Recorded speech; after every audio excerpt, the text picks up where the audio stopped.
Your business's cash flow describes the amount of money coming into and leaving your business over a certain amount of time. In addition to helping you meet your current financial obligations, understanding and managing your cash flow helps you plan for the future, seize opportunities for growth, and make sound business decisions.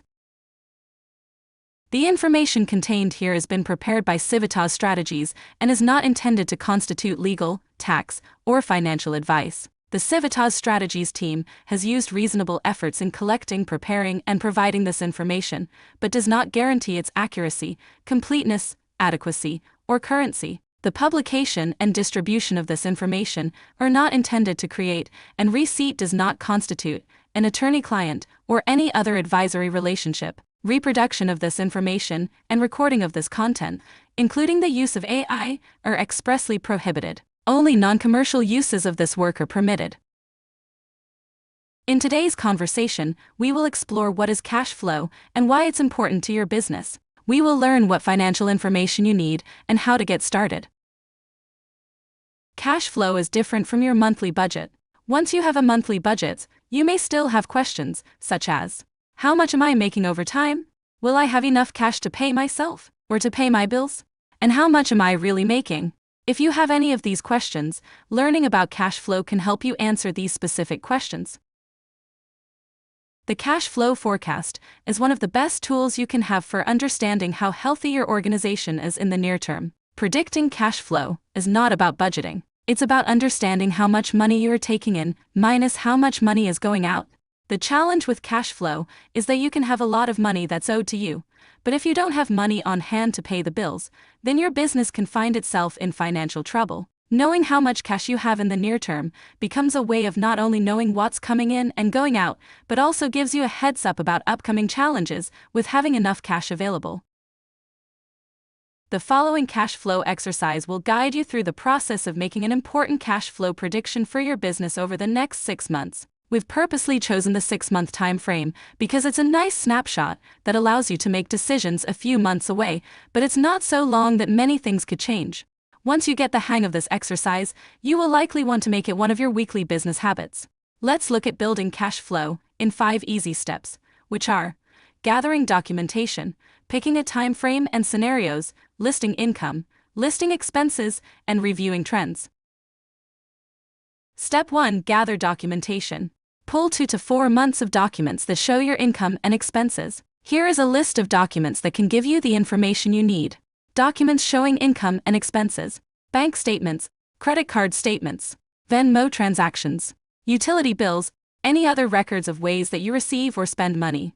Try to use actual amounts when possible for greater accuracy. If you don't have actual amounts for everything, it's okay to use an average. Step 2. Pick a time frame and scenarios.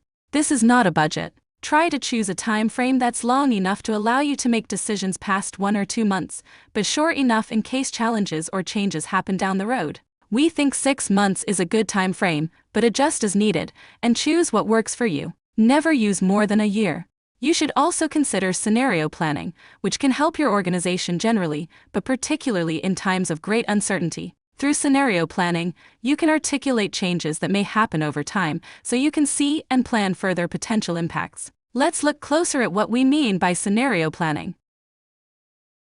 Though you can use any number of scenarios, typically it is good to develop 3. Best case, where revenue and expenses shift to ease the stress on your business. Base case, usually the status quo, if the future plays out as you currently expect it to happen. Worst case, where revenue and expenses will trend in ways that could happen and would result in a more difficult position for your business. To build the scenarios, identify the most significant factors and how they may trend in each scenario. Make sure you consider factors that are on the revenue and expense sides. Try to keep to just the most important factors, the 3 to 5 most likely to change in the future, which could have the most significant impact on your organization.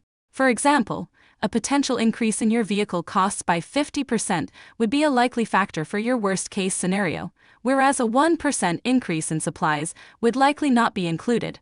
Make sure you include a list of the factors. Writing them down will make sure you remember how you got to the particular scenario you've created. If you can, articulate the cost impact in actual dollars, such as what happens if you get the $10,000 grant, or a percentage, such as a 10% increase to the cost of supplies. This table shows how you can capture your assumptions for each scenario. As you run through the rest of the steps, do one set of tables for each scenario so you can see the impacts. Step 3. List income. Categorize the money that comes in each month. Be sure to always include an other category. Some examples of income categories: Medicaid, private insurance, private pay, other, consulting, teaching, agency work. Take a look at this example of how you might list out your sources of income. Step 4. List expenses. Categorize money that goes out each month. Again, be sure to list an other category. Here are some examples of things you would list in the expense categories: personnel, taxes, vehicle, phone, food and snacks, loan payments, bank fees, other. Take a look at this example of how you might list out your sources of expenses.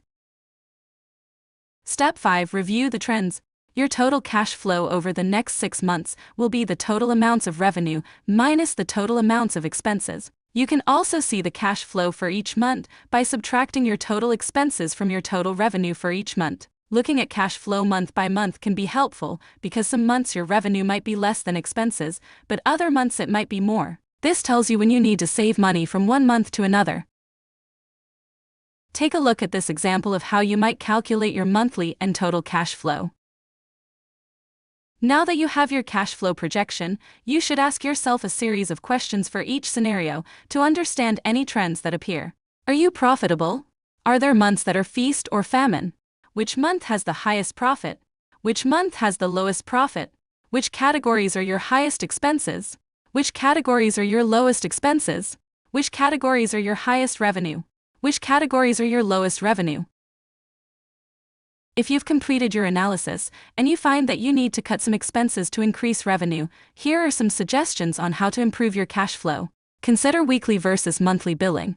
If you currently charge $1,000 per month, most people assume that works out to $250 per week, but months have 5 weeks, which translates to an additional $1,000 per year, per client. This method can be an effective way to increase cash on hand if you have clients who consistently pay on time. If you have clients who often miss payments, this can be difficult because it may mean chasing down money. It can also mean more trips to the bank and more data entry on your end. Speed your billing and collections. You should bill as soon as possible, and don't let money owed to you wait. It may be a difficult conversation with clients, but the cash is critical to keeping your business and the service they rely upon alive. Consider client relationship management systems that can help speed billing, while also cutting other costs, or using Venmo or similar apps for fast payment. Another option is to have clients pay a deposit before services are delivered. Find the best prices for scrubs, materials, and equipment. Always compare prices to make sure you're getting the best deal available. Use a credit card for business expenses that has rewards in the form of cash back or gift cards you can use for additional purchases. Look for recurring subscriptions to cut. Take a look at the different services and online memberships that you have. Often, they accumulate over time. We don't realize how many we actually have or the impact they have on monthly cash flow. Determine which subscriptions you need and which you can live without.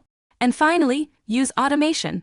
Look for ways to stretch your time and your staff's time through apps and other programs. There are apps and programs to help you manage your clients' communications and billing. Online systems can help you with payroll and bookkeeping, and free programs are available to help you collect attestations and other forms online. Looking for more info? For more information about the New Jersey Doula Initiative, reach out to njdoula@civstrat.com or go to njdoulabusinesssources.com. There you'll find access to free resources to support your doula business. And be sure to visit the Civitas Strategies YouTube channel for more valuable resources to support you and your business.